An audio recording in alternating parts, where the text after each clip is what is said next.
अच्छा लगा zoom meeting का कि इसमें सबसे बड़ी सुविधा एक तो ये है कि किसी भी व्यक्ति को घर से निकल करके हमारे सेंटर तक जहां हम फिजिकल मीटिंग कर रहे हैं आने की आवश्यकता नहीं रहती। वो घर बैठा सुबह 7 बजे भी नींद खुली, 9 बजे भी नींद खुली और तुरंत जुड़ सकता है। दूसरा, शहर के बाहर के लोग, अब देखिए इसमें लोग लखनऊ से जुड़े हुए हैं, बाहर से अभी लखनऊ से और भी लोग जुड़ेंगे। आज विवेक जी आए, उन्होंने बताया कि मैं गोरखपुर में हूँ, मैं इस समय अभी फिलहाल कोई काम नहीं है, अभी हॉस्पिटल नहीं जाना है, इनको मैंने लिंक भेजा, ये तुरंत जुड़ गए। तो जूम मीटिंग का ये जो एक सुंदर पहलू है, ये बहुत ही अच्छा लगा हमें। प्लस हम स्पीकर्स को और इस जो विशेषज्ञ हैं उनको भारत में कहीं से भी जोड़ सकते हैं। फिजिकल मीटिंग में हमें उन्हें फिजिकली बुलाना पड़ता था, जो कि एक कठिन कार्य था, आने जाने का खर्चा, उनका एक दिन का समय, तो ये सारी चीजें निगेट हो गई। और ये और अब जो हम मीटिंग करते हैं इसकी हम रिकॉर्डिंग भी करते हैं, और ये रिकॉर्डिंग हमारे पास जब उपलब्ध हो जाती है तो इसको हम यूट्यूब चैनल पर डाल करके परमानेंट सेव कर देते हैं, ताकि आगे भी पेशेंट्स इसको रेफरल के लिए देख सकें। और जो हमारा एक ग्रुप बना हुआ है व्हाट्सएप पे, डायबिटीज सेल्फ केयर एसोसिएशन, उस पे डालते जाते हैं ताकि वो बाद में भी देखता रहे। तो इसी संदर्भ में आज की भी, और ये हर महीने के पहले संडे को करते हैं 9 से 10, ये टाइम फिक्स है, दिन फिक्स है। तो अब मैं इंतजार कर रहा हूँ कि हमारे अनुज महेश्वरी जी भी जुड़ जाए, जो आज एज ए मॉडरेटर हमारे साथ हैं, तो फिर हम अपना प्रोग्राम शुरू करते हैं। तो सचिव हमारे प्रदीप जी जुड़े ही हुए हैं, हमारे अध्यक्ष जी लगता है किसी काम में व्यस्त हैं, उनका पूरा परिवार अमेरिका से आया हुआ है, तो संभवतः वो न जुड़ पाए। तो अभी फिलहाल पिछले महीने से एक हम लोगों ने सीरीज शुरू किया है, मधुमेह का औषधीय उपचार, डाइट पे, एक्सरसाइज पे, आई पे, किडनी पे, फुट केयर पे, इन सारे पहलुओं पे हम लोग कई बार चर्चा कर चुके हैं। फैटी लिवर के ऊपर तेल कौन सा प्रयोग करें, इस सब पे हम लोग बहुत विस्तृत चर्चा कर चुके हैं। इस बार ये हुआ कि दवाओं के बारे में भी थोड़ी चर्चा की जाए कि मधुमेह के इलाज में हम औषधीय उपचार क्या क्या करते हैं, कौन कौन सी औषधियां हमारे पास हैं, और जो एक मिथ है औषधि को लेकर के वो टूटे। पिछले एपिसोड में हमने नेचुरल जो हमारे पास रेमेडीज उपलब्ध हैं, आयुर्वेद कह लीजिए, यूनानी कह लीजिए, सिद्धि कह लीजिए, जो भी सनातनी ट्रेडिशनल हमारे पास हर्ब्स मेडिसिन उपलब्ध हैं ऑल ओवर द वर्ल्ड, उनको लेकर के पिछले एपिसोड पे हमने चर्चा की कि क्या क्या हमारे उपलब्ध हैं, उनके प्रॉस क्या है, कॉन्स क्या है, कहाँ यूज कर सकते हैं, कैसे, क्या उनको, उनकी कमियां क्या हैं। और अब आज से हम मॉडर्न मेडिसिन के ऊपर हम चर्चा शुरू करेंगे। आधुनिक चिकित्सा विज्ञान कैसे प्रगति की उसने, कैसे उसने नई नई दवाएं जो हैं खोजी, दवाओं को खोजने में कितना मेहनत लगता है, इसके ऊपर हम चर्चा करेंगे, ताकि ये मन से भ्रम हटे कि ये दवाएं जो है बड़ा नुकसान करती हैं और इनके बारे में जानकारी नहीं होती, ये रसायन होते हैं। ये जो भ्रम है, ये जब टूटेगा तभी हम सफल हो पाएंगे इस दीर्घकालिक रोग के ऊपर समुचित नियंत्रण करने में। एक तो जिनको डायबिटीज हो गया है वो एक अच्छी आयु पाएं, कॉम्प्लिकेशन फ्री उनकी लाइफ हो, और दूसरों जिनका नहीं हुआ उनके परिवार में, वो भी सचेत रहें कि वो एक हेल्दी लाइफ स्टाइल अपना करके इस बीमारी को या इस कमी को शरीर में जो आ जाती है, इसको जितने लंबे समय तक टाल सकें, टाल पाएं। तो प्रदीप जी, हाँ आप अनम्यूट कर लें। और प्रज्ञा भी जुड़ी है आज बहुत दिनों बाद, वेलकम प्रज्ञा। नमस्ते सर। नमस्ते। Thank you. Vivek ji, C is type 1 diabetic, ये सालों से हमारे क्लब की बहुत एक्टिव सदस्य हैं, और बहुत ही क्या कहूँ उसको, मैं साहसी कहूँ, एम्बिशियस कहूँ, ये एक आइकन है बाकी टाइप 1 डायबिटिक्स के लिए, आप ऐसे समझ लो। थैंक यू सो मच, है ना।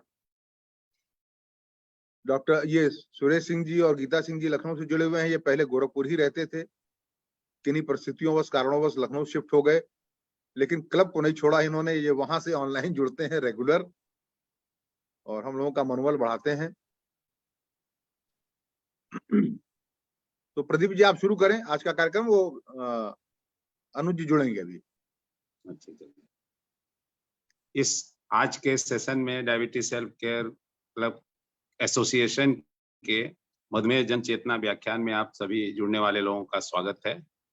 और जिस तरह डॉक्टर साहब ने बताया कि 2003 से हम सतत प्रोग्राम कर रहे हैं, उसी कड़ी में ये मधुमेह का औषधीय उपचार का दूसरा आज एपिसोड है और अब आगे का कार्यक्रम स्टार्ट करें। तो अब आज के प्रोग्राम के लिए मैं जो आधुनिक चिकित्सा विज्ञान में जो औषधियां हमें उपलब्ध हैं उनकी चर्चा हम प्रारंभ करेंगे। और यह चर्चा सिर्फ आज के एपिसोड पर समाप्त नहीं होगी है। मेरा प्रयास ये होगा कि हर एपिसोड में हम किसी एक दवा के ऊपर विस्तृत रूप से आपसे जानकारी शेयर करें। कोई जरूरी नहीं है कि आप एक एक चीज याद रखें। मूल उद्देश्य इस प्रेजेंटेशन का यह है कि आप यह जानें कि कोई भी दवा आधुनिक चिकित्सा विज्ञान में जो आपको दी जा रही है वो बहुत गहन शोध के बाद कई स्तर पर प्रयोग करने के पश्चात शरीर उसके साथ क्या करता है औषधि के साथ और औषधि शरीर के साथ क्या करती है, इस जानकारी के बाद प्रयोग में आती है। और एक बार वो जब प्रयोग में आ जाती है तो उसके बाद भी उस पर सतत निगरानी जारी रहती है। ये नहीं कि दवा मार्केट में ला दिया उसके बाद भूल गए। पोस्ट मार्केटिंग सर्विलांस भी चलता रहता है। एडवर्स अगर कहीं इवेंट हो रहे हैं, कोई दिक्कतें आ रही हैं, वो सारी चीजें रिपोर्ट होती हैं और समय समय पर उसका विश्लेषण होता है। और कई बार बहुत सी दवाएं वापस भी ले ली जाती हैं। बहुत सी दवाओं में कुछ कॉशंस जोड़े जाते हैं कि ये चीजें हैं जहां आपको कॉशन लेना है और उसके बाद इसका प्रयोग करना है। तो ये एक अनवरत प्रक्रिया है शोध की जो चलती रहती है। तो मैं आज का स्लाइड आपके साथ शेयर कर रहा हूं और उसके बाद हम उस पर चर्चा शुरू करेंगे। क्या मेरा स्क्रीन दिख रहा आप लोगों को? Yes sir. दिख रहा है सर। ओके, तो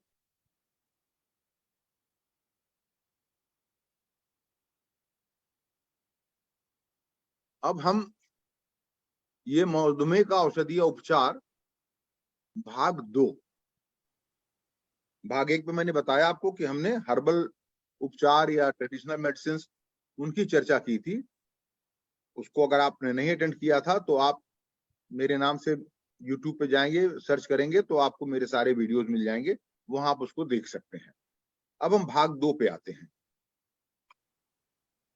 मधुमेह के औषधियों का वर्गीकरण हम कैसे करते हैं? मोटा मोटा वर्गीकरण यह है कि कुछ औषधियां खाने के लिए होती हैं जिसको कि मुख के द्वारा देते हैं, खाने वाली दवा।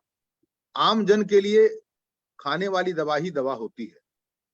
जैसे उससे कहें कि हम आपको इंजेक्शन देंगे, इंसुलिन देंगे, तो उसकी पहली प्रतिक्रिया ये होती है कि साहब कुछ दिन और दवा पे काम चलाइए, अभी कुछ दिन और दवा पे देखिए। वो इंसुलिन को दवा की श्रेणी में रखता ही नहीं है, इंजेक्शन को दवा की श्रेणी में नहीं रखता, वो खाने की औषधि को ही दवा की श्रेणी में रखता है। तो दूसरा हमारे पास विकल्प होता है औषधि का इंजेक्शन। इंजेक्शन में प्रमुखतः 2 इंजेक्शन जो सबसे ज्यादा प्रयोग में आते हैं। एक इंसुलिन, इंसुलिन के विभिन्न प्रकार हैं। अगले किसी एपिसोड में जब हम इंसुलिन की चर्चा विस्तार पूर्वक करेंगे तो हम उसके बारे में आपसे बात करेंगे। और दूसरा एक दवा होता है ग्लूटाइड।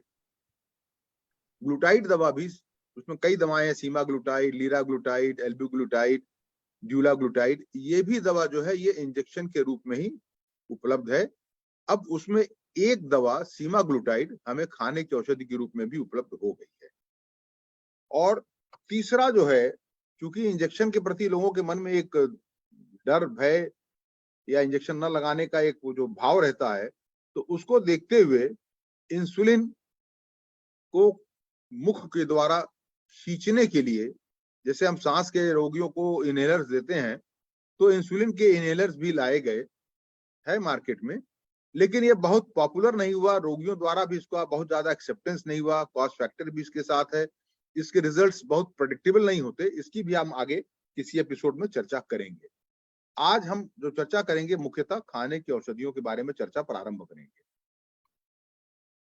तो अगर आप औषधियों का विकास क्रम देखें, एक अवलोकन करें इसका कि औषधियों का विकास कैसे हुआ, तो आप देखेंगे कि बीच बीच में बड़ा गैप आया। कुछ दवाएं बहुत जल्दी जल्दी आई, कुछ दवाओं के आने में बहुत लंबा समय लगा। सबसे पहली जो आधुनिक औषधि हमें उपलब्ध हुई वो खाने की नहीं थी, वो इंसुलिन था। 1921 में इंसुलिन पर शोध शुरू हुआ और 1923 में यह इंसुलिन रोगियों द्वारा प्रयोग किए जाने के लिए उपलब्ध हो गया और 1923 से इंसुलिन का प्रयोग लगातार जारी है। यह बात अलग है कि जो 1923 में इंसुलिन आया उसकी क्वालिटी कुछ और थी। वो हम जानवरों से निकालते थे, या तो सुअर या गाय भैंस के पैनक्रियास ग्रंथि से निकाल करके उसका शुद्धिकरण करके उसको हम उपयोग में लेते थे। कालांतर में जैसे जैसे साइंस का विकास हुआ, अब हम जिसे हम ह्यूमन इंसुलिन कहते हैं, हालांकि वो ह्यूमन पैनक्रियास से नहीं निकाला जाता, लेकिन हम उसको बैक्टीरिया या ईस्ट के माध्यम से जो मनुष्य में के अंदर इंसुलिन पाया जाता है, उसी संरचना का इंसुलिन हम लैब में बना लेते हैं और उसका प्रयोग करते हैं। ये एक लंबी कहानी है, जब हम इंसुलिन पर चर्चा करेंगे तो उसकी बात करेंगे। 1923 से लेकर के 1956 तक, यानी कितने साल हो गए? 23 से 33, 43, 46, मैंने करीब करीब 40 साल तक जो है किसी औषधि का कोई नामो निशान नहीं था। ट्रेडिशनल मेडिसिन थी और या फिर वो काम नहीं कर रही है तो इंसुलिन ले लो। 1956 में सल्फोनाइल यूरिया नामक दवा बाजार में आया और यह दवा आज भी हम प्रयोग कर रहे हैं और आज हम मुख्यतः सल्फोनाइल यूरिया पे ही चर्चा करें। 56 के बाद 3 साल के बाद मेटफॉर्मिन नामक दवा ये बाजार में आई और ये आज भी प्रयोग में है और हमारे ख्याल से जितने मधुमेही हैं वह सब इस दवा से, मेटफॉर्मिन दवा से परिचित हैं, क्योंकि ये प्राथमिक दवा है। जब तक कि कोई कॉन्ट्राइंडिकेशन ना हो कि इस रोगी में हम नहीं दे सकते, ये पहली दवा है जो किसी भी मधुमेह रोगी को खिलाई जाती है। और आम तौर पे जो आम जनता भारत की है वह इसे मेटफॉर्मिन नहीं कहती, पता नहीं क्यों, इसे मेटामॉर्फिन कहती है। कम से कम 90% रोगी जो मेरे पास आते हैं वो यही कहते हैं कि मेटामॉर्फिन खा रहे हैं। अब ये मेटफॉर्मिन से मेटामॉर्फिन कैसे हो गया ये मुझे नहीं पता, लेकिन मेटामॉर्फिन के नाम से जाना जाता है। 59 के बाद अब देखिए 95 तक, यानी 60 से लेके 95 तक, 35-36 साल तक फिर कोई दवा नहीं आई। एक लंबा गैप रहा। तो हमारे पास क्या था? इंसुलिन, सल्फोनाइल यूरिया और मेटफॉर्मिन। उसके बाद 95 में एक दवा आई, एक आर्बोज, इसको हम कहते हैं AGI। इस दवा का क्या उपयोग है इस पे हम बाद में जाएंगे। 95 के बाद फिर 96 में, 1 साल के बाद ही ग्लिटाजोन नामक दवाएं बाजार में आ गई। इनके कार्य करने का तरीका अलग होता है शुगर कम करने के लिए। और 97 में फिर 1 साल के बाद, यानी 95 से 97 के बीच में 3 साल में 3 दवाएं आ गई। कहाँ 30-30 साल तक, 40 साल तक एक सूखा पड़ा रहा दवाओं का, और फिर 3 साल में 3 दवाएं एक साथ आई। 95 में एक आर्बोस, 96 में ग्लिटाजोन्स, 97 में ग्लिनाइट्स। उसके बाद 97 से लेकर के 2005 तक फिर एक गैप रहा और 95 में ये ग्लूटाइड नामक दवाएं, जो कि मैंने बताया कि मुख्यतः इंजेक्टेबल होती हैं, सिर्फ उसमें से एक दवा सीमाग्लूटाइड अभी 2 साल पहले खाने के रूप में हमें उपलब्ध हो पाई है, ये आई 2005 में।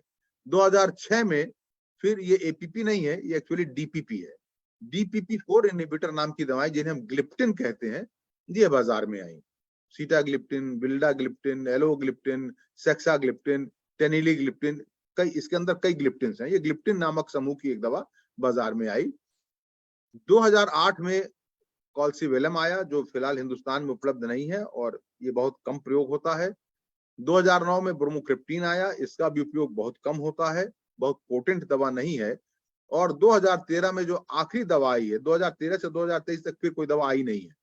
2013 में जो आखिरी दवा आई बाजार में वो है ग्लिफ्लोजिन्स, SGLT2 इनहिबिटर्स या ग्लिफ्लोजिन। ये विकास क्रम है हमारी दवाओं का। अब हम इंसुलिन की चर्चा तो सबसे अंत में करेंगे अपने इस सीरीज में।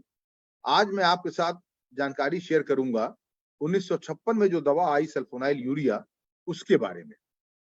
और ये कथा के रूप में मैं आपके सामने रखूंगा, जिससे आपको यह महसूस हो कि एक दवा की उत्पत्ति में और उसके प्रयोग के स्तर तक आने में कितने वर्ष लग जाते हैं और क्या क्या पापड़ बेलने पड़ते हैं, तब वो जाकर के औषधि हमें प्राप्त होती है, जिससे हम एक झटके में नकार देते हैं कि साहब दवा नहीं खाएंगे।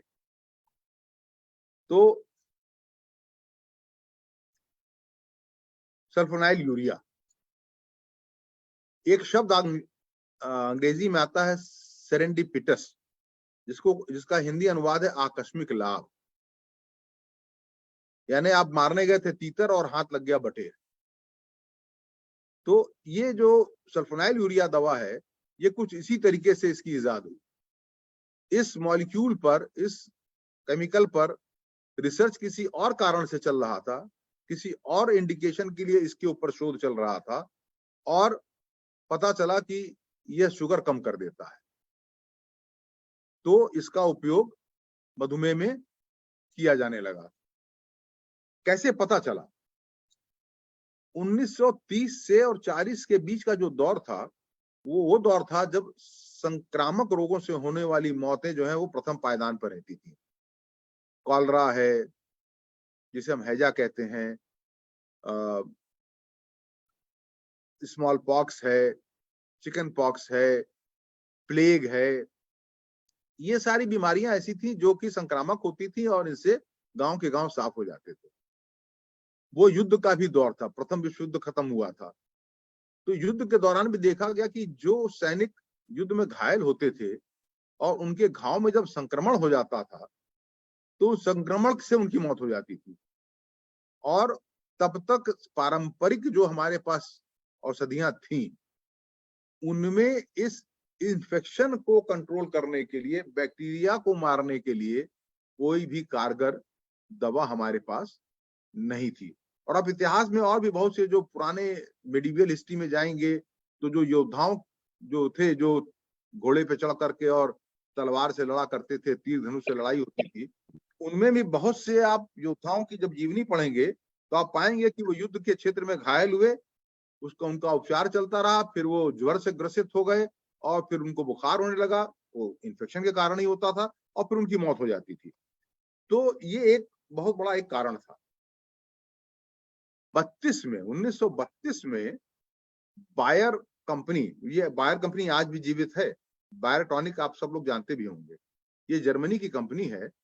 बायर कंपनी के डायरेक्टर ऑफ रिसर्च गरहार्ड डोमैक जो है, वो एक लाल रंग की एक डाई आती थी, कलरिंग एजेंट डाई, प्रोंटोसिल, उसके ऊपर शोध कर रहे थे। तो उन्होंने क्या किया कि उन्होंने चूहों के दो समूह लिए, एक में 12 चूहे, एक में 14 चूहे, और दोनों को एक बैक्टीरिया होता है स्ट्रेप्टोकोकाई, उससे उनको संक्रमित कर दिया।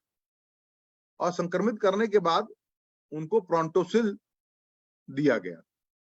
तो उन्होंने पाया कि जिनको ये डाई दिया गया था वो कम से कम 1 सप्ताह तक वो चूहे जीवित रहे, और जिनको नहीं दिया गया था वो 4 दिन के अंदर मर गए।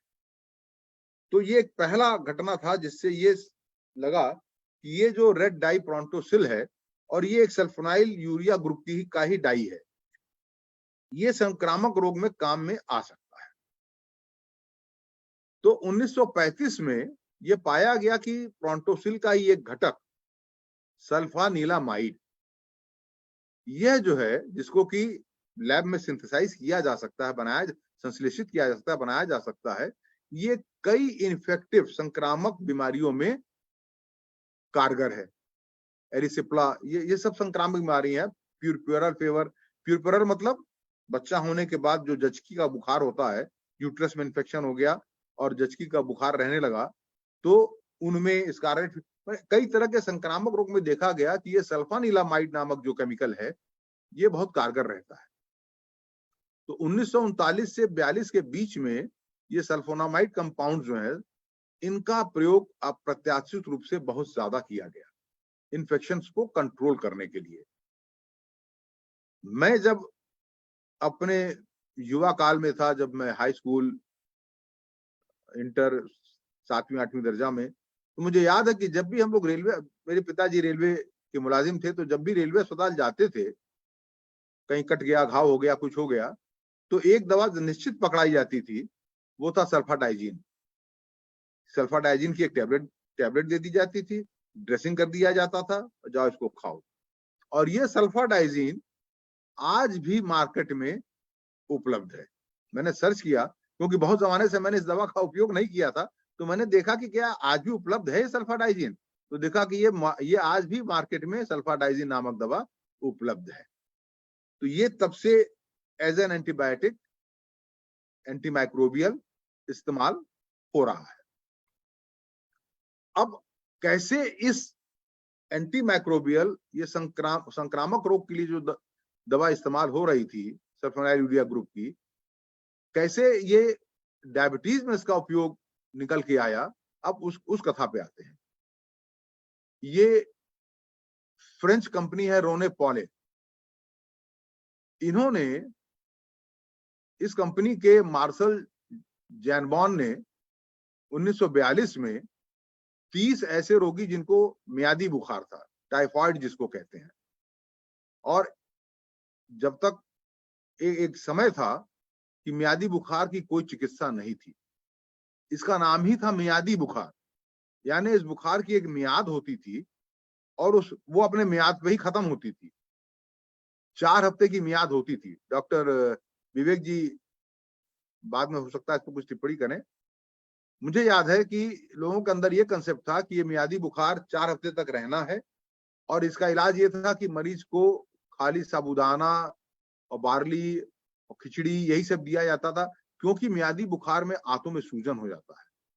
तो बहुत ही सुपाच्य भोजन दिया जाता था और भूख लगती नहीं थी, रोगी एकदम दुर्बल हो जाता और अधिकांश रोगियों की मौत भी हो जाती थी, कॉम्प्लिकेशंस बहुत होते थे।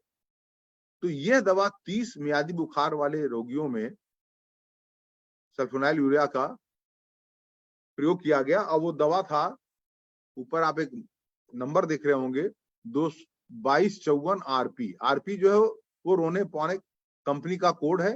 कोई भी दवा जब रिसर्च में आती है तो जब तक उसका नामकरण नहीं हो जाता तब तक उसको कोई इसी तरह का कोई एक नंबर दिया जाता है, इस नंबर की दवा।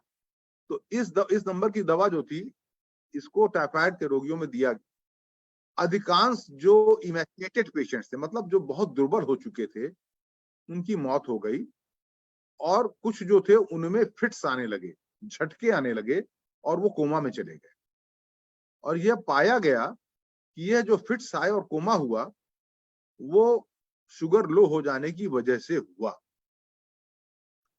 तो इसको फिर ऑगस्ट लेबोथियर्स ने, ये फिजियोलॉजिस्ट था, इसने ये पाया कि इस मॉलिक्यूल को 2254 आरपी को अगर ऐसे कुत्तों को खिलाया जाए जिनको कि उपवास कराया गया है, तो उनमें शुगर कम होने लगता है।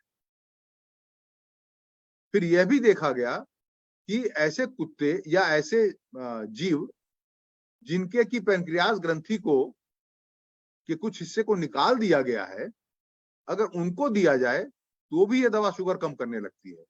लेकिन जिनका पैंक्रियास पूरा निकाल दिया गया है, उनमें यह शुगर लो नहीं करती। तो यह समझ में आया कि एक तो यह जो रसायन है 2254 आरपी दवा, यह शुगर टाइफाइड के लिए इस्तेमाल किया जा रहा था, लेकिन यह शुगर लो करती है, और शुगर लो करने में कहीं ना कहीं ये पैंक्रियास के माध्यम से शुगर लो करती है। पैंक्रियास की भूमिका है, क्योंकि जिन जीवों में पैंक्रियास पूरी तरह से निकाल दिया गया था, वहां यह दवा शुगर कम नहीं कर पाई। और यह भी देखा गया कि यदि इस दवा को सीधे सीधे उस धमनी में बहुत ही कम मात्रा में अगर डाल दिया जाए, जो कि पैंक्रियास को रक्त सप्लाई करती है, तो शुगर बहुत तेजी से नीचे आने लगता है। लेकिन चूंकि ये सारे शोध फ्रांस में हुए थे, फ्रेंच कंपनी ने किए थे, ये ज्यादातर फ्रेंच भाषा में प्रकाशित हुए थे, तो इसे अधिकतर बाकी जगत के लोगों ने यूरोप में भी संज्ञान में नहीं लिया, और यह जो रिसर्च कंपनी थी रोने पॉनेक, इसने भी इसको बहुत आगे फिर नहीं बढ़ाया, इसको यहीं रोक दिया। ये सारी चीजें मैं आपको बताऊं कि इतने साल हो गए मुझे प्रैक्टिस करते, लगभग 38 साल होने जा रहे हैं, और डायबिटीज के क्षेत्र में भी प्रयोग, मुझे प्रैक्टिस करते कम से कम 25 साल से ऊपर हो गए, और इस दवा को, सल्फोनाइल यूरिया ग्रुप की दवा को प्रयोग करते भी 25 साल से ज्यादा हो गए। इन सारी चीजों से मैं भी वाकिफ नहीं था।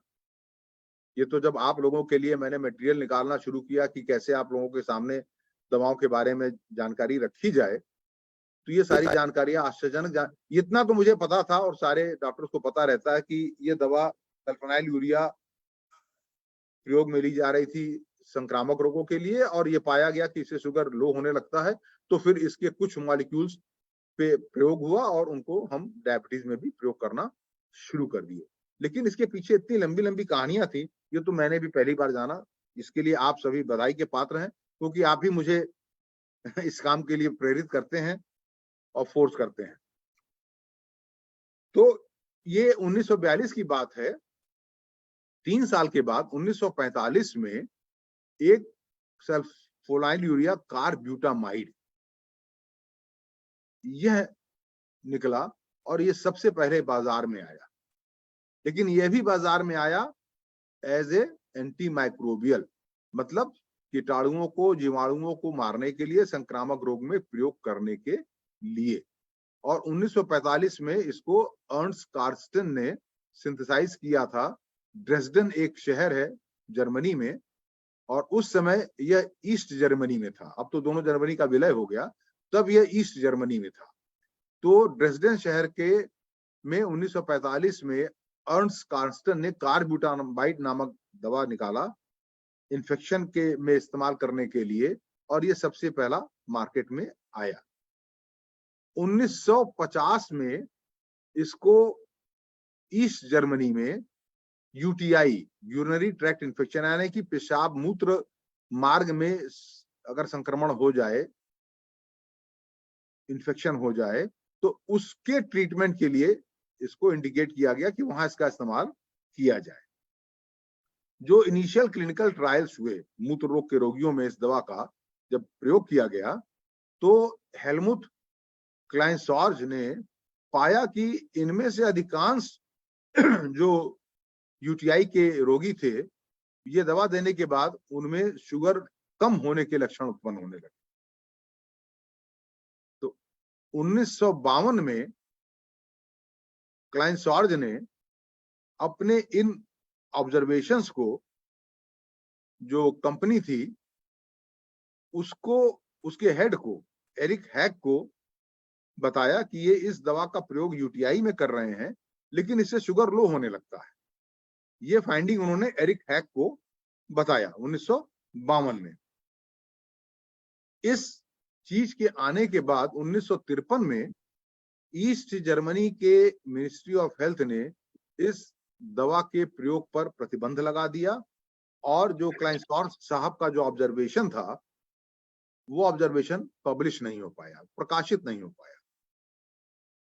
उसी साल ये जो कंपनी के रिसर्च हेड थे हैक साहब, वो किसी तरीके से ईस्ट जर्मनी से वेस्ट जर्मनी पलायित कर गए, और वेस्ट जर्मनी में आकर के उन्होंने बोरिंगर मैनहीम नाम के दवा कंपनी को ज्वाइन किया, और वहां इस कार्ब्यूटामाइड को सिंथेसाइज कराया और उसको पेटेंट कराया। और सबसे पहला इसका प्रयोग जो है उन्होंने Auguste Victoria hospital West Berlin में किया। लेकिन देखिए, यहाँ उन्होंने थोड़ी सी एक बदमाशी जो की, वो ये की कि इनको जो एक सूचना मिल चुकी थी क्लाइंसॉर्ज के द्वारा कि इस दवा के प्रयोग से शुगर कम होने लगता है, इस बात को वो पचा ले गए, इस बात को जाहिर नहीं किया, और इसके सिर्फ एंटीबैक्टीरियल ड्रग के तौर पे संक्रामक रोग में प्रयोग किए जाने वाले दवा के रूप में ही इसका उपयोग इंडिकेट किया गया। शुगर कम होता है ये बात वो छुपा ले गए। तो थोड़ा सा इतिहास गंदला सा है, मर्की सा है इसका।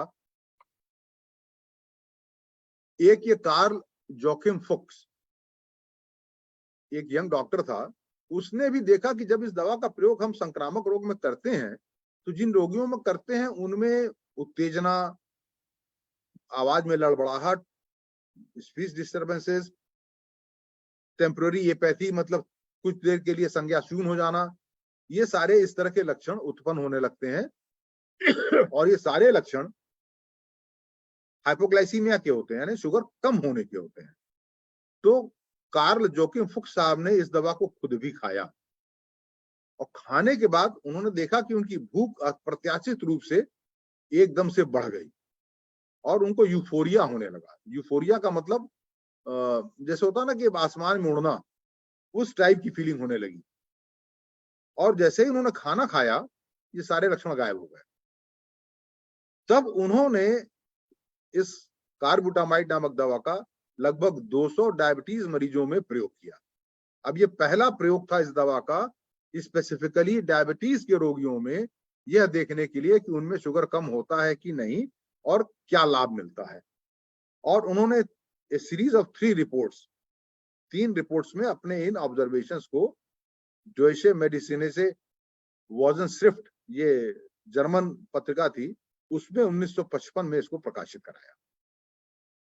और ये जनरल कंक्लूजन निकल के आया कि carbutamide was most effective in people over 45 years of age, कि यह दवा 45 साल से ऊपर के आयु के डायबिटीज मरीजों में और जिन्होंने पिछले 1-2 साल में इंसुलिन नहीं लिया है, उनमें सबसे अधिक कारगर थी शुगर को कम करने में। तो ये पहला ठोस एविडेंस था कि मधुमेह रोगियों में इसके प्रयोग से शुगर कम होता है। और यहीं से फिर रास्ता खुलता है इस मॉलिक्यूल के सल्फोनाइल यूरिया के मधुमेह रोगियों में प्रयोग के लिए। तो ये जो रिपोर्ट है, इसने बहुत ज्यादा लोगों का ध्यान आकर्षित किया और कैनेडियन मेडिकल एसोसिएशन के जर्नल में और ब्रिटिश मेडिकल एसोसिएशन के जर्नल में 1956 में उन्होंने पूरा का पूरा अपना एक अंक इस शोध के ऊपर डेडिकेट किया। इसमें से ये सारे शोध सल्फोनाइल यूरिया और कार्बुटामाइड, इस सब के ऊपर जो भी शोध उस समय तक उपलब्ध थे, वो सब प्रकाशित किए। इसके बाद से कार्बुटामाइड तो आज हम उपयोग नहीं करते क्योंकि उससे कुछ साइड इफेक्ट्स ज्यादा देखने को मिले, तो इसलिए फिर वो दवा अंत में हट गई। लेकिन शोध जारी रहा इस ग्रुप की दवाओं के ऊपर कि यह दवा, अगर इस पे हमको एक अच्छा मॉलिक्यूल मिल जाए जो शुगर तो कम करे ही लेकिन जिसके कि दुष्प्रभाव ना हो, तो हम ये हमारे जो तथाकथित टाइप 2 डायबिटिक पेशेंट्स है जो इंसुलिन नहीं लेते, 45 साल से ऊपर के हैं, उनके लिए एक बहुत अच्छी औषधि हो सकती है परंपरागत औषधि के अतिरिक्त। तो इसमें फिर कुछ दवाएं जो जिनको हम कहते हैं फर्स्ट जनरेशन, जो सबसे पहली बार मार्केट में आई, उसमें टॉलबुटामाइड है, क्लोरप्रोपामाइड है, टोलाजामाइड है, आप नाम मत याद रखें, लेकिन ये सारी दवाएं फिलहाल अब मार्केट में नहीं है। फिर उसके आगे और शोध हुआ तो और अच्छी मॉलिक्यूल्स मार्केट में आई, निरापद, जिनमें बहुत साइड इफेक्ट्स ना के बराबर हैं। उनमें ग्लाइबेनक्लामाइड, ये आज भी मार्केट में है, ग्लिपिजाइड ये मार्केट में है, ग्लिकलाजाइड ये भी मार्केट में है और ग्लिमिपेराइड ये भी मार्केट में है। सल्फोनाइल यूरिया ग्रुप में जो सबसे पहली दवा व्यापक रूप से प्रयोग में लाई गई कार्बुटामाइड के बाद, कार्बुटामाइड तो बहुत कम समय के लिए मार्केट में रही, लेकिन दुष्प्रभाव के चलते लिवर वगैरह पर उसके दुष्प्रभाव थे, उसको जल्दी मार्केट से हटा दिया गया। तब तक टॉलबुटामाइड मिल चुका था। तो टॉलबुटामाइड ये पहली कारगर दवा थी जो व्यापक रूप से बाजार में आई और लंबे समय तक रही। लेकिन चूंकि उसके बाद इस दवा का असर कम देर के लिए रहता है, इसलिए इसको रिपीटेड देना पड़ता था। तो इसके बाद जब अच्छे मॉलिक्यूल्स और हमें सेकंड जनरेशन के मिल गए, तो फिर ये भी दवा मार्केट से बाहर हो गई। तो टॉलबुटामाइड को जर्मन मार्केट में सबसे पहले रेस्टिनॉन, ओरिनेज, नादिसान, इन सब नामों से मार्केट किया गया। तो ये तो कहानी है सल्फोनाइल यूरिया की। आज हमारे पास जो मॉलिक्यूल्स उपलब्ध हैं वो है ग्लाइबेनक्लामाइड, ग्लिपिजाइड, ग्लिप्टाजाइड, ग्लिमिपेराइड। ये हमारे पास आज भी उपलब्ध है जिनको हम प्रयोग करते हैं। हर मॉलिक्यूल की अपनी अपनी खासियत है, अपने अपने गुणधर्म है, जो कि हम रोगी को जब दवा देते हैं तो उसके जरूरत के हिसाब से हमें कौन सा मॉलिक्यूल चूज करना है, ये हम चूज करते हैं। इस पे मैं बहुत विस्तार में नहीं जाऊंगा क्योंकि ये आपके लिए बहुत उपयोगी नहीं है। ये इतना आप हमारे ऊपर छोड़ दें कि हम किस रोगी में क्या प्रयोग करेंगे। लेकिन मॉलिक्यूल कैसे उत्पन्न हुआ, कैसे इसकी जानकारी मिली, कैसे मार्केट में आया, ये मैंने आपको कि कितने लंबे समय के बाद, कम से कम 15-20 साल लगे इस मॉलिक्यूल को अल्टीमेटली डायबिटीज में इस्तेमाल करने के लिए मार्केट में आने में, और आज भी इस पे शोध जारी है। छोटा सा मैं एक संक्षेप में आपको ये चित्र देख के घबराइएगा मत, ये बताने की चेष्टा करूंगा कि आखिर ये दवा शुगर कम कैसे करती है।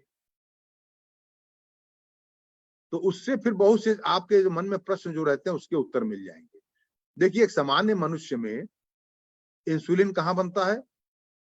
पैनक्रियाज में। पैनक्रियाज के अंदर एक बीटा सेल नामक एक कोशिका होती है, वो बीटा सेल इंसुलिन बनाती है और रक्त में छोड़ती है। आवश्यकता अनुसार जितना शुगर रहता है उसके अनुरूप ही वो ग्लूकोज छोड़ती है। अब ये कैसे जानती है कि ये बीटा सेल को कैसे पता चलता है कि कितना ग्लूकोज है और हमें कितना इंसुलिन छोड़ना है? क्योंकि ज्यादा इंसुलिन छोड़ देगा अगर पैनक्रियाज, तो शुगर एकदम से लो हो जाएगा, व्यक्ति बेहोश हो जाएगा। तो जिसको डायबिटीज नहीं है, जो सामान्य मनुष्य, वो कभी बेहोश नहीं होता। वो 3-3 4-4 दिन उपवास रखता तब भी बेहोश नहीं होता। तो कुदरत ने क्या सेफ्टी मैकेनिज्म बनाया, कैसे कुदरत काम करता है? तो ये एक जो बड़ा सा ये आप देख रहे हैं, ये बीटा सेल है, ये पूरा का पूरा बीटा सेल है।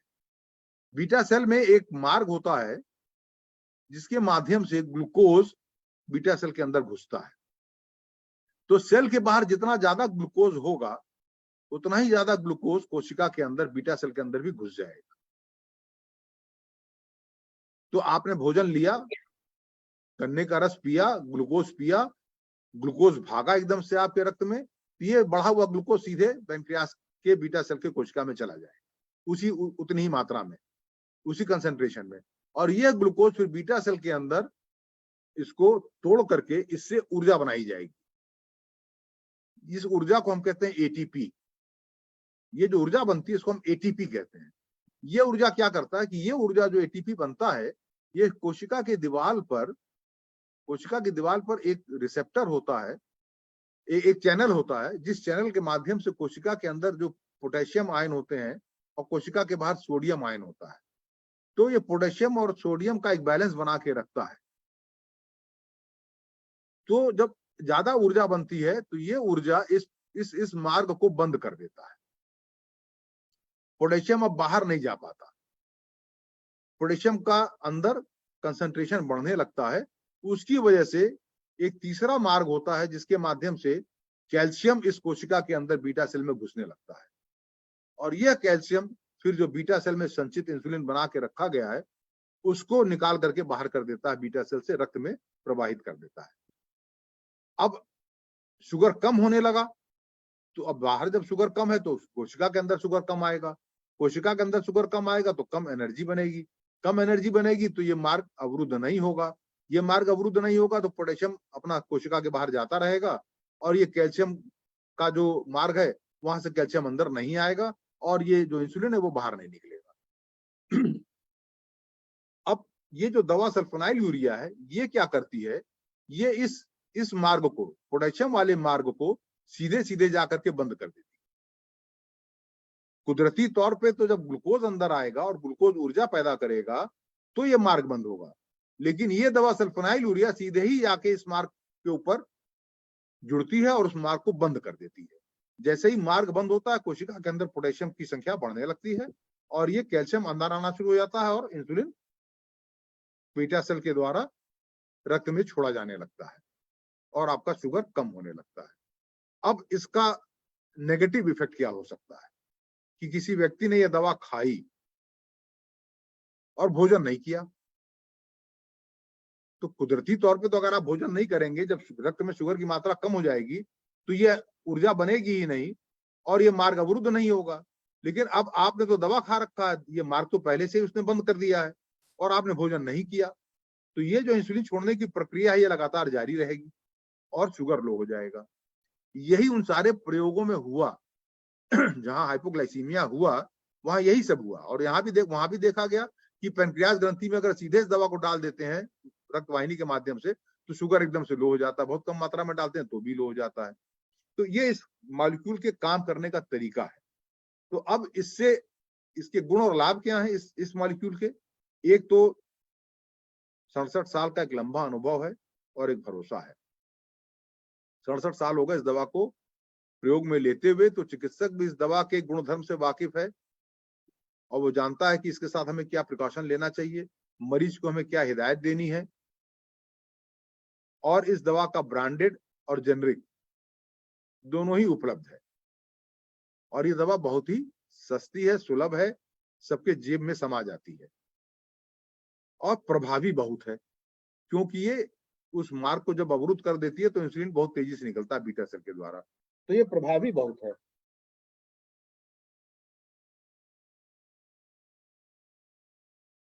मैडम को फोन कर लो। ये प्रभावी बहुत है। कमियां क्या है? चूंकि ये प्रभावी है तो दवा लेने के बाद अगर भोजन नहीं लिया या भोजन का रूप दवा की मात्रा ज्यादा आप ले रहे हैं तो ये हाइपो करने में सक्षम है, शुगर लो करने में बहुत सक्षम है। और एक बार शुगर लो का अनुभव रोगी को हो गया तो वो अनुभव बहुत अच्छा नहीं होता तो वो उस अनुभव से बचने के लिए बार बार खाना शुरू कर देता है कि कहीं मेरा शुगर लो ना हो जाए, मैं सोते सोते मेरा शुगर लो ना हो जाए, या बार बार जब शुगर लो होता तो भूख भी ज्यादा लगती है तो व्यक्ति खाता ज्यादा है तो वजन में वृद्धि होने लगती है। और हम अपने मधुमेह रोगियों में वजन में वृद्धि नहीं चाहते, हम चाहते कि उनका वजन थोड़ा घट जाए। तीसरा कि इस दवा के जो घटक होते हैं, जब ये देखिए दवा जब शरीर में जाता है तो दो चीजें होती हैं। एक तो दवा शरीर के साथ कुछ करता है, जैसे ये दवा गया तो इसने पेनक्रियास ग्रंथि के बीटा सेल के पोटेशियम चैनल वाले मार्ग को बंद कर दिया, जिससे आपको शुगर लो होने का प्रभाव मिला। तो ये दवा ने शरीर के साथ क्या किया। दूसरा एस्पेक्ट ये होता है कि ये दवा शरीर में चली गई तो अब शरीर इसके साथ क्या करेगा, इसका निस्तारण कैसे करेगा, इसको शरीर से निकालेगा कैसे, ये कहाँ मेटाबोलाइज होगा। तो ये जो गुर्दा है मेटाबोलाइज लीवर में होता है, गुर्दे के द्वारा फिर ये इसके जो मेटाबोलाइट्स हैं, जो घटक हैं, वो निकाल दिए जाते हैं। तो यदि किसी को मधुमेह के साथ साथ गुर्दे की बीमारी है, पेशाब कम बनता है, तो वहां फिर इस दवा की मात्रा हमको कम करनी पड़ती है, क्योंकि फिर अगर आप कम डोज में भी देंगे तो ये हाइपो करने में सक्षम हो सकता है। तो वहां हमें ये देखना पड़ता है कि सीकेडी का मरीज तो नहीं है, गुर्दे कैसे काम कर रहे हैं। इन सारी चीजों को देखने के बाद इनमें से कौन सा मॉलिक्यूल हम यूज करें, कौन उसके लिए, सारे मॉलिक्यूल सब में नहीं देते जो मैंने आपको बताया, ये चिकित्सक तय करता है, और कितनी मात्रा में दें, और फ्रीक्वेंट उसकी ग्लूकोज की मॉनिटरिंग करनी चाहिए। और शुगर कम करने के अतिरिक्त इसका और कोई एडिशनल लाभ नहीं है। जैसे अब जो नई दवाएं आ रही हैं वो शुगर को तो कम करती ही हैं, वो खून में जो आपके खराब कोलेस्ट्रॉल है उनके ऊपर भी अपना प्रभाव डालती हैं, ब्लड प्रेशर को भी थोड़ा कम कर देती हैं। कुछ दवाएं तो ऐसी आ गई जो आपके वजन को भी कम करती हैं, कुछ दवाएं ऐसी अब आ गई जो शुगर कम करने के साथ साथ आपके हृदय आघात के चांसेस को कम कर देती हैं, हार्ट फेलियर के चांसेस को कम करती हैं। तो इस दवा में एक जो कमी कह लीजिए कि शुगर तो बहुत अच्छा कम करती है, लेकिन शुगर कम करने के अतिरिक्त गुर्दे पर, हृदय पर, इन सब चीजों पर इसका कोई अतिरिक्त लाभ हमको नहीं मिलता। तो बंधुओं, ये आज का भाग खत्म हुआ है। इसके पहले हम डिस्कशंस पे जाएं, आपके प्रश्न लें। अगले माह के प्रथम रविवार को हम भाग 3 में हम मेटामॉर्फिन या मेटफॉर्मिन नामक दवा जो 1959 में हमको उपलब्ध हुई, उसके बारे में चर्चा करेंगे। और ये दवा का भी बड़ा रोचक इतिहास है। ये एक पौधा आप देख रहे हैं, गालिया ऑफिसिनालिस, इसको गोट्स रू कहते हैं। इसे यूरोपीय देशों में बकरियों को खिलाया जाता था दूध का उत्पादन बढ़ाने के लिए। ये बिलीव था कि इसको देने से दूध ज्यादा देती हैं बकरियां। कैसे, लेकिन यह पौधा जो कि दूध के लिए चारे के रूप में इस्तेमाल होता था, यह मधुमेह की दवा इससे कैसे निकली, इसका भी एक रोचक इतिहास है। इसके बारे में हम अगली बार अगले माह चर्चा करेंगे। इसके साथ ही मैं आज का ये प्रेजेंटेशन अपना अब समाप्त करता हूं। डॉक्टर अनुज महेश्वरी जी हमारे साथ जुड़ चुके हैं। डॉक्टर अनुज महेश्वरी एक बहुत ही लब्ध प्रतिष्ठित चिकित्सक हैं, मधुमेह रोग विशेषज्ञ हैं, और भारत की कोई ऐसी साइंटिफिक संस्था नहीं है जहां ये दखल न रखते हों, और जहां इनकी एक अच्छी प्रेजेंस, प्रेसिडेंट, सेक्रेटरी, ट्रेजरर, किसी न किसी रूप में ये लगभग हर संस्था से जुड़े हुए हैं। और अभी ये हमारे ख्याल से कल ही या सुबह दुबई से लौटे हैं। इन्होंने कहा था मैं दुबई जा रहा हूं, लेकिन मैं आ जाऊंगा और जुड़ूंगा।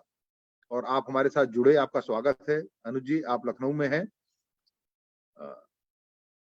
थोड़ा सा आपको शायद ऐसा लगेगा कि कुछ ज्यादा मैं रोगियों को बता रहा हूँ। अगर आपको ऐसा लगे तो आप मुझे बाद में अलग से गाइड भी कर दीजिएगा कि कितनी चीजें सार्थक है, इसमें से क्या बतानी चाहिए, क्या नहीं बतानी चाहिए। मेरा मूल उद्देश्य यही है इस प्रयास के द्वारा कि यह जो एक धारणा है कि आधुनिक औषधियां रसायन हैं, ये नुकसान करती हैं, इनको जितनी जल्दी छोड़ दिया जाए उतना ही अच्छा। लेकिन इनके पीछे कितना लंबा शोध होता है, कितनी लंबी प्रक्रिया चलती है, तब ये दवा मार्केट में आती है। और कम से कम इन दवाओं के बारे में हम इन आउट सब जानते हैं। बाकी जो हम ट्रेडिशनल मेडिसिन यूज करते हैं उनके बारे में बहुत सी जानकारी हमें नहीं होती, लेकिन इनके बारे में हम A to Z सब जानते हैं और आगे भी जानने की चेष्टा करते रहते हैं। तो यह एक भ्रम लोगों का दूर हो, मेरा मूल प्रयास यही है। डॉक्टर अनुज जी, थैंक उसके बाद यू। हम प्रश्न लेंगे। Thank you. मेरी आवाज आ रही है ना आप लोगों को? आप बिल्कुल आ रही है, क्लियरली ऑडिबल। धन्यवाद डॉक्टर आलोक गुप्ता, आज के सेशन में मुझे ज्वाइन कराने के लिए। लाइट बंद कर दो, जरूरत नहीं। मुझे आज के सेशन में ज्वाइन कराने के लिए, और इनफैक्ट आपके प्रेजेंटेशन में मुझे भी काफ़ी चीज़ें दोबारा याद आई और बहुत सारी चीज़ों से मैं भी लाभान्वित हुआ। और मुझे लगता है ये बिल्कुल भी गलत प्रयास नहीं है। और आजकल तो वैसे भी इंटरनेट पे सारी जानकारियां सुलभ हैं, तो अगर वो जानकारियां एक डॉक्टर के तरफ से लोगों को मिलती हैं तो उनकी ऑथेंटिसिटी और विश्वसनीयता ज़्यादा होती है। तो बेहतर ये है कि हम उन्हें जानकारी दें, बजाय कि मरीज अपने आप इंटरनेट पे अधकचरी जानकारी को प्राप्त करें और अपने ढंग से चीज़ों को समझें, चाहे वो कुछ उसमें गलत होगा, कुछ उसमें सही होगा। तो आपका जो प्रयास है, मुझे लगता है ये बहुत ही सार्थक प्रयास है। और इसमें मुझे तो ऐसा नहीं लगा कि आपने कुछ बहुत ज्यादा बताया, पर अगर कुछ ज्यादा बता भी दिया तो उससे नुकसान इसलिए नहीं है कि वो इतना नहीं है कि लोग अपना सेल्फ ट्रीटमेंट करना शुरू करें। और सेल्फ ट्रीटमेंट अगर नहीं करेंगे तो नुकसान नहीं होगा। सिर्फ समझने भर के लिए ये बहुत अच्छी, और सबसे बड़ी बात है कि इसमें आपने जो चीज बताई, जिसको हम लोग हमेशा एम्फेसाइज करने की कोशिश करते हैं, कि अक्सर लोग हमारे पास आते हैं, आपके पास भी आते होंगे, कहते होंगे कि साहब मुझे डायबिटीज हो गई, पहले 10 साल तो मैं आयुर्वेदिक ट्रीटमेंट करता रहा, फिर उसके बाद अंग्रेजी दवाइयों पे गया। आयुर्वेदिक ट्रीटमेंट से उनका मतलब ये होता है कि ट्रीटमेंट जो कि प्लांट से स्टार्ट होता है, या हर्बल जिसकी बैकग्राउंड या फाउंडेशन होती है। आयुर्वेद से बहुत ज्यादा उन लोगों का मतलब इस बात से नहीं होता कि वो आयुर्वेदिक प्रिंसिपल से बना है या नहीं बना। ज्यादातर लोग हर्बल ओरिजिन की दवाइयों को आयुर्वेदिक बता। आज आपने जो बताया, और उससे लोगों को एक मैसेज गया कि अल्टीमेटली जितनी भी दवाइयां हैं उन सबकी उत्पत्ति हर्बल से ही हुई है, और सारी दवाइयों का ओरिजिन हर्बल ही है। वो बस इतना फर्क है कि पहले, जैसे आज से 5,000 साल पहले, 10,000 साल पहले, जब मानव सभ्यता बहुत विकसित नहीं हुई थी, तो हम लोग इस तरीके के जो कपड़े पहने हुए हैं, इस तरीके के कपड़े पहनने के बजाय पत्ते लपेटते थे। तो वो दौरान था जिस दौरान हम लोग ट्रीटमेंट के लिए भी पेड़ की छाल तोड़ करके खा लिया करते थे, पत्तियां तोड़ करके खा लिया करते थे। पर आज के विकसित युग में, जैसे कि हम पत्ते लपेट करके नहीं जीवित रह सकते, या पत्ते लपेट करके अपनी सोसाइटी में नहीं रह सकते, उसी तरीके से हमें ये भी समझना है कि जो बीमारियां जिस स्तर पे पहुंच चुकी हैं, और जिस तरीके से बीमारियां हमारे शरीर में हमें नुकसान पहुंचाती हैं, अगर हम सिर्फ इस बात पे निर्भर रहेंगे कि कुछ उन जो दवाइयां हैं उनकी उत्पत्ति जिन हर्बल से हुई, या जिन वनस्पतियों से हुई, उनको खा लेंगे थोड़ा सा 2-4 ग्राम मात्रा में या 10 ग्राम मात्रा में, तो उससे हमारा बहुत लाभ हो जाएगा, ऐसा संभव नहीं है। अभी हम लोग 2 दिन पहले एक न्यूट्रिशन की कॉन्फ्रेंस में थे, इंटरनेशनल न्यूट्रिशन की कॉन्फ्रेंस में। वहां पे ये सवाल उठाया गया कि साहब मेथी खाने से क्या डायबिटीज ठीक हो जाती है? मेथी के ऊपर बहुत सारा शोध हुआ है, पर आप यकीन नहीं मानेंगे, मैं भी उस मेथी के शोध में रहा हूं, और मैं ये मानता हूं कि मेथी से डायबिटीज पे असर पड़ता है, लेकिन कितना असर पड़ता है? जो उसका जो मेथी का जो पार्ट है जो कि डायबिटीज को कम करता है, जिसे हम प्रोटोडायोसिन कहते हैं, वो पार्ट मात्र 5% होता है मेथी में। यानी अगर आप 100 ग्राम मेथी खा रहे हैं, तो यानी 5 ग्राम आपको वो पार्ट मिल रहा है। और उसके लिए जो ब्लड शुगर को कम करने के लिए कितना उपयोगी होगा वो उसके लिए जानने के उसके लिए अभी और शोध की आवश्यकता है। तो कहने का मतलब ये है कि आप मेथी खाएं, लेकिन मेथी से खाने के बाद ये उम्मीद ना करें कि आपको दवाइयां खाने की आवश्यकता नहीं पड़ेगी, क्योंकि दवाइयां खाने की आवश्यकता आपकी बीमारी के परिप्रेक्ष्य में आवश्यक है। सबसे पहले तो ये धारणा को मन से निकाल दीजिए कि आयुर्वेद और मॉडर्न मेडिसिन के बीच में कोई बहुत बड़ा मूलभूत अंतर है। मैं इस बात को यही कहूंगा कि Ayurveda is the mother of present modern medicine. अब जाहिर है कि जो मैं तो अनुज जी ये कहता हूँ कि अगर आयुर्वेद 100 कदम चला था तो उसको मॉडर्न मेडिसिन ने 1000 कदम और आगे ले जाके खड़ा कर दिया है। यस, उसी का एक्सटेंशन है ये।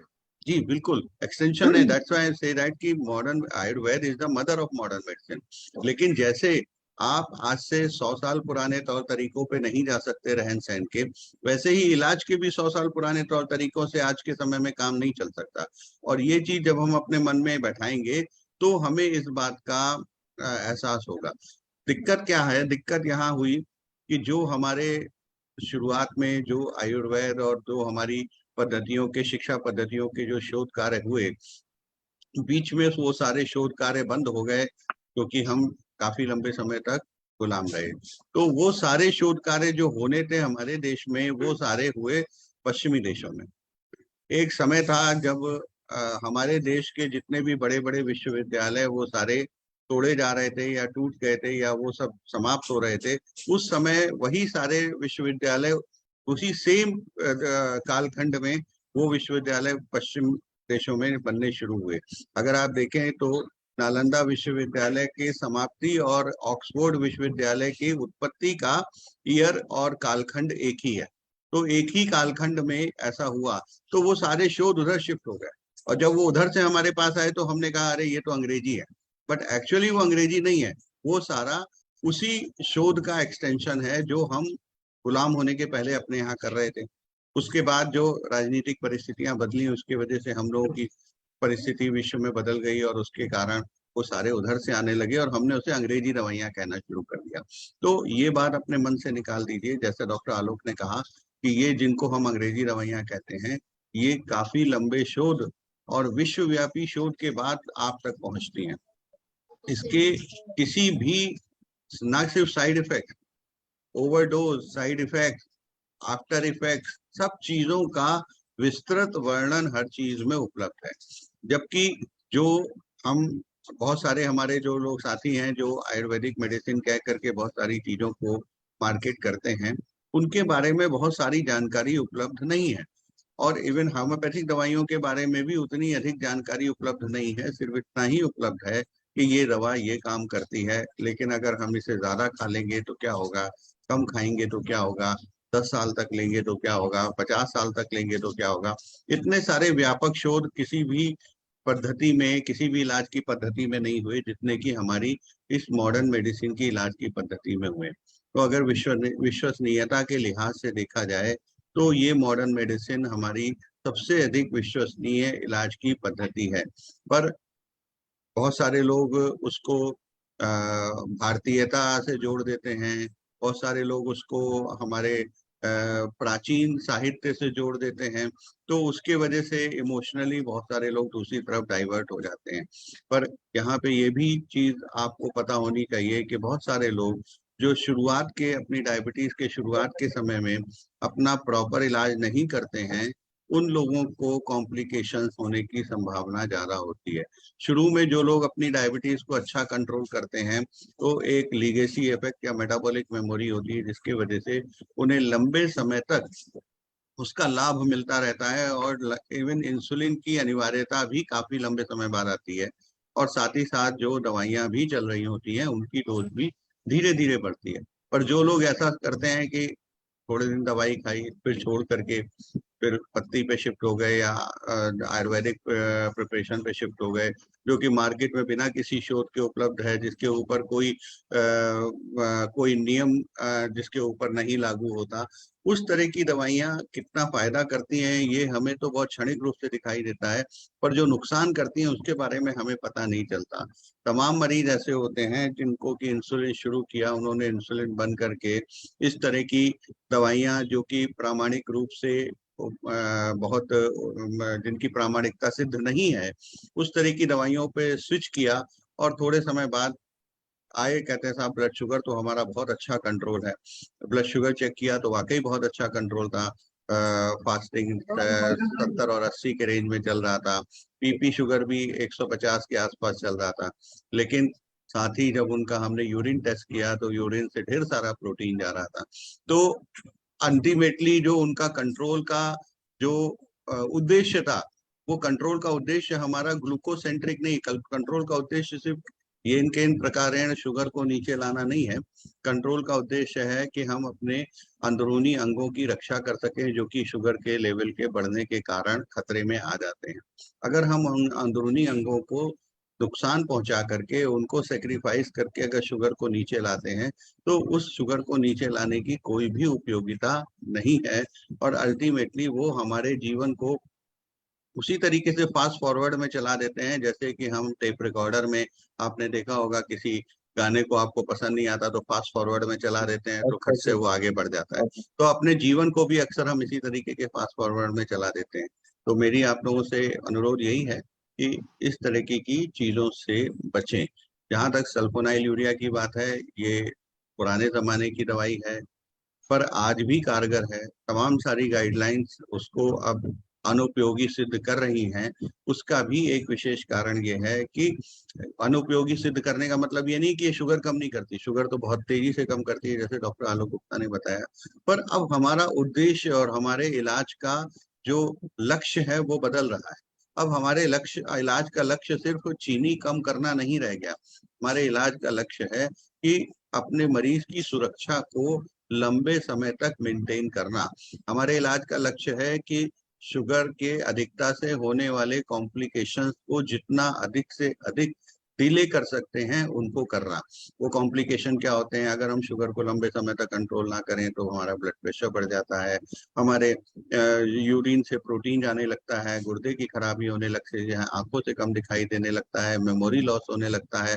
तो तमाम इस तरीके की चीजें डॉक्टर आलोक गुप्ता ने आपको कॉम्प्लिकेशन वाले सेगमेंट में बताई होंगी। इन सब चीजों को डिले करने के लिए तमाम सारी मॉडर्न मेडिसिन आ गई है जिनके लिए कि गाइडलाइंस ये है कि अगर आपको ये तकलीफ है तो आप ये दवाई से शुरू करिए, ये तकलीफ है तो ये दवाई से शुरू करिए।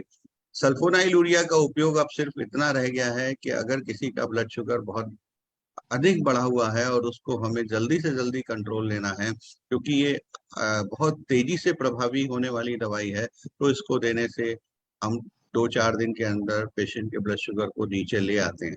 इसके अतिरिक्त इससे कोई और अधिक बेनिफिट मिलता हो मुझे ज्ञात नहीं है। अगर डॉक्टर आलोक गुप्ता कुछ बताएंगे तो शायद हमें और हमारी जानकारी में वृद्धि होगी। मेरे ख्याल से सल्फोनाइल यूरिया के बारे में इतना ही कहा जा सकता है। अनुज, मैंने बताया कि इसमें एक कमी यही है कि ये सिर्फ शुगर कम करती है, हमें कोई ये दिल मांगे मोर वाली बात नहीं करती कि इससे हमारे गुर्दे को प्रोटेक्शन मिल जाए या ब्लड प्रेशर कम कर दे। क्योंकि अब हमारे पास ऐसी दवाएं आ गई हैं जो शुगर कम करने के साथ गुर्दे को प्रोटेक्शन, हृदय को प्रोटेक्शन, ब्लड प्रेशर कम करना, जो लिपिड प्रोफाइल है उसके ऊपर एक सकारात्मक प्रभाव डालना, ये सारी कामें करते हैं। तो इसलिए अब हम दवा चूज करते समय रोगी की क्या आवश्यकता है इसको हम जरूर देखते हैं, उसके अनुरूप ही दवा देते हैं। इसमें एक और बड़ी चीज देखी जाती है डॉक्टर आलोक, बहुत सारे लोग जा करके क्या मैंने अक्सर अपने पेशेंट में देखा कि अगर किसी परिवार में एक व्यक्ति को डायबिटीज है तो जाहिर है परिवार के और सदस्य भी डायबिटीज होने के लिए अधिक अनुकूल होते हैं। पता चला एक की जो दवाई शुरू हो गई वो सारे लोग वही दवाई खाने लग गए। मेडिकल स्टोर पे गए, उससे कहा कि हमारा शुगर लेवल बढ़ गया है, उसने कहा हाँ ठीक है, हमारे डॉक्टर साहब ने 3 दिन पहले एक मरीज को ये दवाई लिखी थी, तुम भी ये ले जाओ, उससे उसको फायदा हो गया था। तो यहाँ पे इंडिविजुअलाइजेशन ऑफ द ट्रीटमेंट की उपयोगिता को हमें समझना पड़ेगा कि हर व्यक्ति के लिए अलग दवाई है, हर व्यक्ति की बीमारी अलग है, अलग स्तर पे है, अलग स्टेज में है। अगर हम उस चीज को ध्यान रखे बिना किसी का इलाज करेंगे तो शायद वो इलाज उतना सक्सेसफुल नहीं होगा जितना कि अगर हम इन चीजों को ध्यान रख के करें। Doctor Vivek, are you there? Any comments from your side? Dr. Vivek is the CEO of the Air Force Hospital, Gurgaon, and he's a pediatrician, a pediatric cardiologist. विवेक, आपकी तरफ से अगर कुछ कमेंट्स हो तो इज मोस्ट वेलकम। हाँ, तो मैं बीइंग अ पीडियाट्रिशियन, ये जो दवाएं आप बता रहे हैं ये तो पीडियाट्रिक्स में उतनी यूज होती नहीं, because most of the time हम टाइप 1 डायबिटीज देख रहे होते हैं। जी But पता नहीं over the past few years I've seen कि type 1 diabetes in young, माने in the second decade of life, the incidence has increased. Either it is because of some autoimmune process which has increased because of the food we eat or the pollutants we are exposed to. I don't know, but the incidence of the type 1 diabetes has definitely increased. And with new drugs like Degludec and Lispro, what we use for controlling these drugs, it's very difficult to control diabetes in children. I don't know whether how many type 1 diabetes आप कितना देखते हैं भैया, मुझे तो idea नहीं है, but आपका क्या कॉम्बिनेशन रहता है अगर आप बच्चों को ट्रीट कर रहे हैं तो डायबिटीज में? हमारा तो मैं जहां तक समझता हूँ, मैं और अनुज महेश्वरी जी भी इस बात को तस्दीक करेंगे कि हमारा तो मेन स्टेज जो है वो बच्चों में इंसुलिन ही रहता है अगर टाइप 1 है तो। इधर मोस्ट अगर पेशेंट एग्री करता है और पेशेंट कंप्लाई करता है तो बेजल बोलस थेरेपी, यानी एक टाइम आपने लॉन्ग एक्टिंग इंसुलिन दिया और 2 से 3 टाइम उसको शॉर्ट एक्टिंग इंसुलिन दिया। बहुत से पेशेंट नहीं एग्री करते, बहुत से पेशेंट नहीं ले पाते, तो फिर हमें प्रीमिक्स इंसुलिन पे 2 टाइम पे जाना पड़ता है मजबूरी में, वो मजबूरी का इलाज होता है। लेकिन आइडियल वही है कि आप एक टाइम लॉन्ग एक्टिंग और बाकी 2 से 3 बार शॉर्ट एक्टिंग इंसुलिन ही दें। ऑन दी कॉन्ट्रेरी टाइप 1 तो आप जैसा आपका ऑब्जर्वेशन है कि टाइप 1 भी बढ़ रहा है 20 से 30 साल के इस ग्रुप में, उसी तरह से टाइप 2 भी 20 से 30 साल के इस ग्रुप में बढ़ रहा है। हाँ, यंग एडोलेसेंट टाइप 2 डायबिटिक्स, क्योंकि ओबेसिटी बढ़ रही है, तो ओबीस बच्चे जो हैं वो जो टाइप 2 की बीमारी हमें 45 साल 50 साल 55 साल 60 साल पे होती थी, वो अब 22 साल 24 साल पे भी होने लग रही है। तो दोनों ही चीजें हैं, टाइप 2 भी बढ़ रहा है यंग बच्चों में, एडोलेसेंट्स में, वो भी हम देख रहे हैं। इनफैक्ट अब पीडियाट्रिक डायबिटीज उतनी easy to treat and easy to understand नहीं रह गई है जितनी आज से 10 या 15 साल पहले थी। अभी पीडियाट्रिक डायबिटीज में भी वैरायटीज काफी आ गई हैं।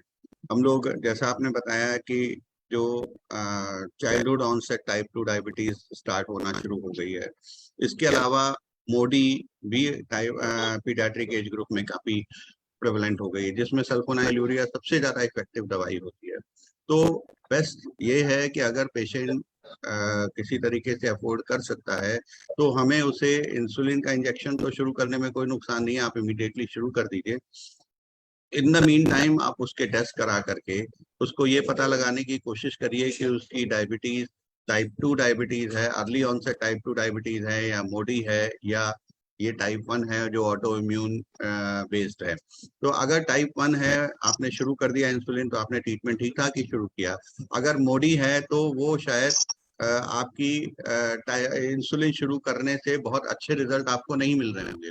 तो आप देखेंगे कि आप इंसुलिन दे रहे हैं फिर भी पेशेंट ठीक नहीं हो रहा है, तो एक मन में ये डाउट जरूर डालिए कि कहीं ऐसा तो नहीं है कि मोडी है, उसके लिए टेस्ट करा लीजिए उसका। अगर टेस्ट कराने से कुछ निकल के आता है तो आपके पास रास्ता बिल्कुल क्लियर है, और पेशेंट के रिलेटिव भी बड़े खुश हो जाएंगे जैसे ही आप उन्हें कहेंगे कि भाई आपके बच्चे को तो इंजेक्शन की जरूरत नहीं है, तो गोली से ठीक हो जाने वाला है।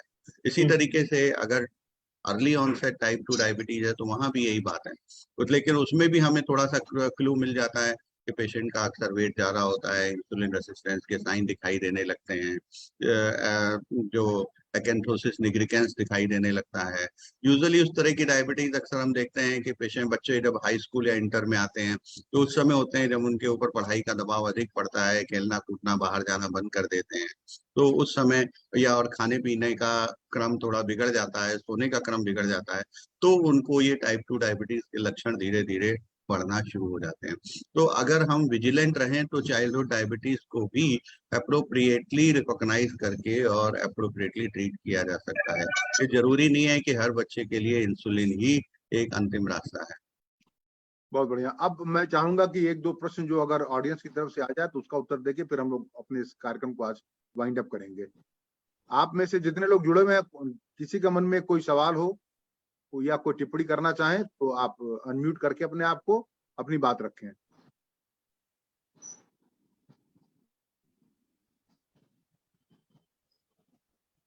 विनय जी, आप कृपया अपने आप को अनम्यूट कर लें। और प्रज्ञा, तुम्हें कुछ बोलना है? नहीं, अच्छा आपने हर वे में क्लियर कर दिया। जब आप वजह ही नहीं देंगे पूछने की तो कहाँ से कोई पूछेगा। ठीक है। सारिका तो जुड़ी नहीं है आज, चुटकुले सुनाएगी नहीं। तो विनय जी आप धन्यवाद ज्ञापन करें, अगर आप सुन रहे हो, अगर आप जुड़े हुए हैं तो अनम्यूट करके आप कृपया धन्यवाद ज्ञापन करें। लड़का दबाव विनय जी लगता है रीचेबल नहीं है। प्रदीप जी साउथ ऐसे बोल रहे हैं। तो मित्रों ऐसा है कि फिर हम आज का ये कार्यक्रम आज यहीं समाप्त करते हैं, अनुज महेश्वरी जी को विशेष रूप से आभार प्रकट करते हुए, और उम्मीद है कि अगले माह के प्रथम रविवार को आप सभी कुछ और कम से कम 5-5 लोगों को अपने साथ और इसमें जोड़ते हुए जुड़ेंगे, और इस कड़ी को आगे बढ़ाते हुए हम अगली बार मेटफॉर्मिन नामक दवा के इतिहास के बारे में आपसे बातचीत करेंगे। तब तक के लिए आप सभी को नमस्कार, हैव ए नाइस डे, बहुत बहुत धन्यवाद।